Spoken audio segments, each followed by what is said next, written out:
Ayan, magandang umaga sa inyo at nandito tayo ngayon ulit sa HQ. At kung mapapansin nyo, ayan yung sinasabi ko sa inyo na abangan nyo na ipopost natin sa mga vlogs natin. Ayan yung sasakyan na yan, kung nakikita nyo, yung kotse na yan. That one is Toyota Celica GT Spec R. So meron kasing mga Celica na ganyan ang model na GTS, GT4. Yung sa akin, ito, GT Spec R siya. So, yan makikita nyo, rare JDM Pops yan. Very rare mo siya makikita sa streets at sa mga kalye. So, ayan, excited na akong pakita sa inyo to. Hindi ko na siya na-vlog nung mga nakaraan, nung dinampot namin, kasi nga, sobrang biglaan. Sobrang biglaan nung dinampot ko yan.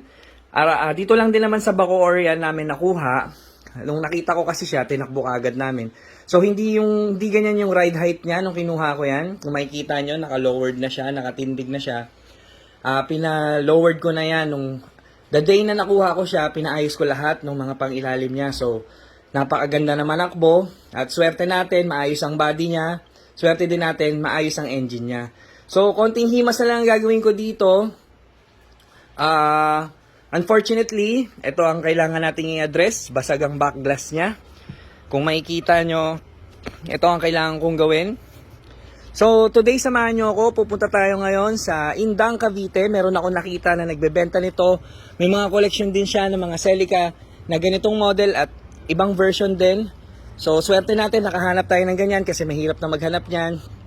So, samahan nyo ako mamaya. Papakita ko sa inyo yung mga collection niya. At papakita ko sa inyo to ng sneak peek. Ayan, makikita nyo, manual transmission 2.0 at malinis ang loob nito at makikita mo rin yung body niya talagang unat, intact. Ayan, makikita nyo talagang poging-pogi, working ang pop-up headlights niya. Natapos na rin tong i-buffing kahapon, so konting himas na lang at magiging ready na to for sale. So ayan, tara, samahan nyo ako. Pupunta kami ng Indang.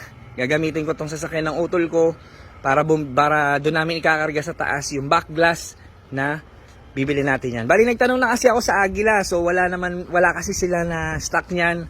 At bihira maghanap ng glass niyan. So, nakahanap tayo. Thanks to Sir Calvin. Ngayon, nasa Canada siya. Ang makakatransact natin, yung pinsan niya. Yun ang bibilhan ko ng back glass. So, kita-kits tayo doon mamaya. Papakita ko sa inyo yung mga collection niya. Sa biyahe natin. Let's go! Peace! Ayan, habang gumagawa ako ng content ngayon, bago ako umalis, nakita ko to si Sir. Sir, anong nyo company? PLDT po. Sa PLDT. So ayan, lumapit sa akin si Sir. Sinabi niya sa akin kung vlogger daw ba ako. Kasi nakikita pala tayo ni Sir bago pa siya pumunta dito. Naging familiar daw sa kanya yung sapatos na yon na nakahang. So nakita niya na Sir, pati nga naka-follow pala si Sir sa page natin. So nakikita tayo ni Sir bago siya mapunta dito. So, kaya nagulat ako.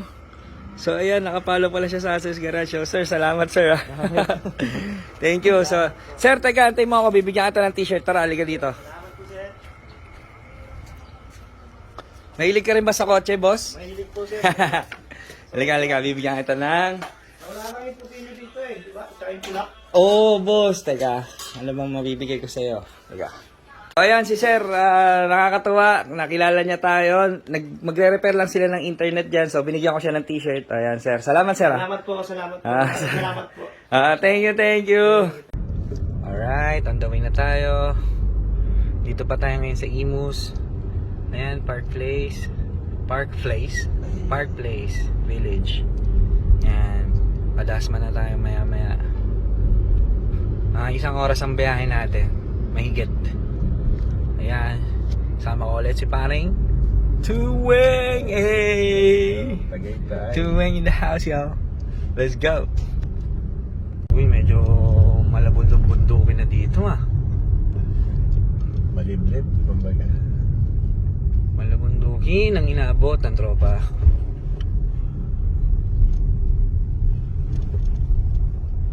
Uy, inabot. Malabagyo ang datingan dito, Shit.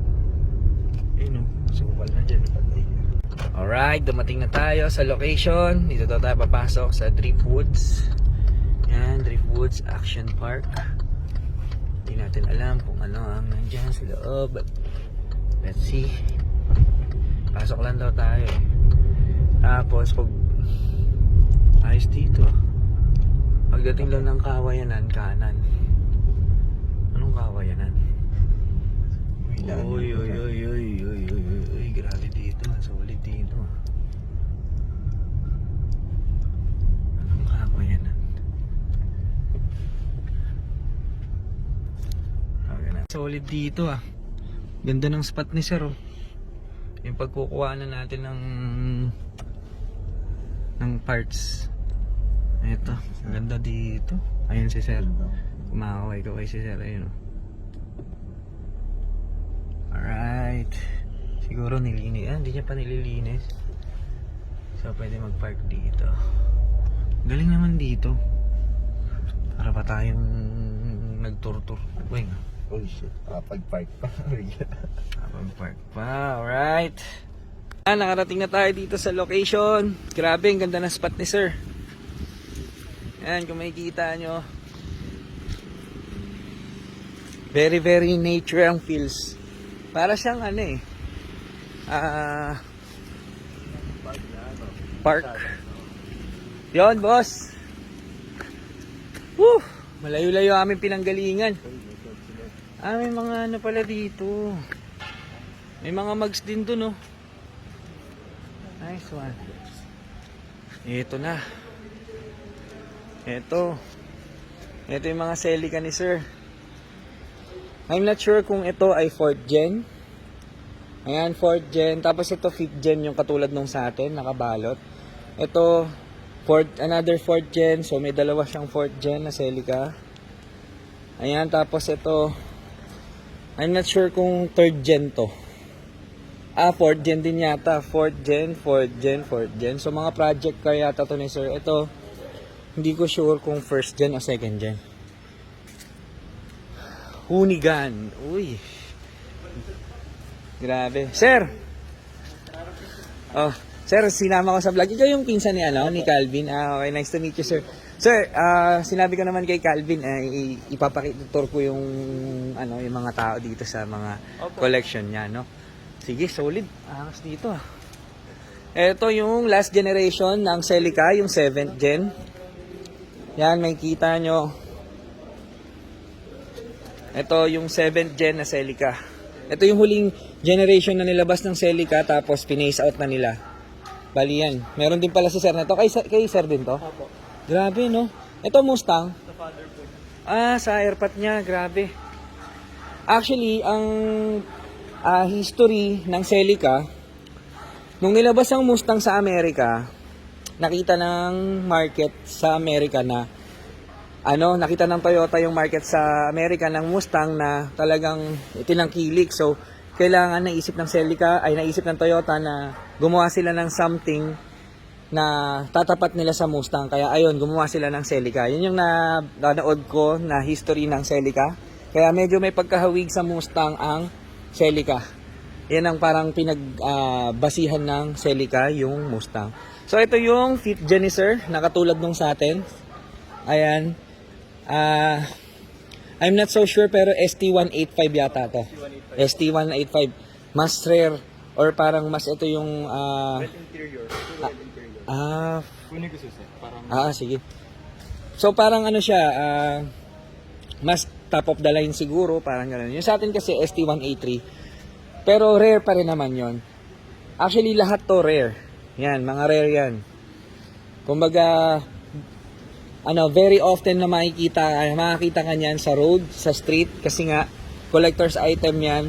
So kaya ko rin binili yung Celica na yon kasi talaga namang rare yun, bihira. Bihirang-bihira ka makakita nun. So, ang ganda ng spot ni sir dito. Very, very nature feels. Ang sarap ng vibe. Ewan ko kung kanila ba tong court na to. Siguro, I guess so. Mayaman yata si sir.